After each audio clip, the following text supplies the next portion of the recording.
எனக்கு திருமணம் ஆகி 45 வருஷம் முடிஞ்சிச்சு. இப்போ 40வது வருஷத்துல போயிட்டு இருக்கிறோம்.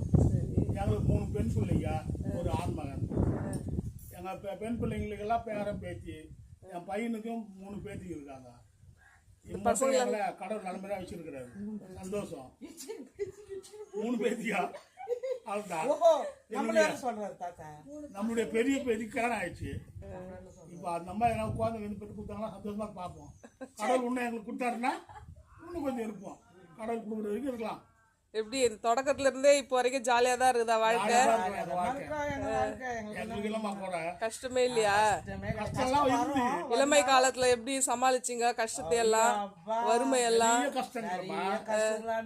எவ்வளவு துன்பம், எவ்வளவு கஷ்டப்படுகிறேன். அந்த கையிலாம் பாரு எப்படி காய் வச்சிருக்கோம். கஷ்டத்துலயும் சேர்ந்தேதான் இருக்கிறீங்களா? ஒருத்தர் விட்டு கொடுக்காம? இதுவும் இல்லை. ஓடுற மழையில கூட படுத்து வந்துட்டோம். ஒன்னும் பிரச்சனை இல்லை. இப்ப சந்தோஷமா இருக்கீங்க. அப்படிதான். சிறு வயசுல நாங்க கிருஷ்ணாப்பள்ளில இருந்து போனாங்க. 4வது 5வது படிக்கும்போது கிருஷ்ணாப்பள்ளில எங்க அப்பா அம்மா வச்சாங்க. அப்பா அங்க. அதே போல நான் பெரிய நாயும்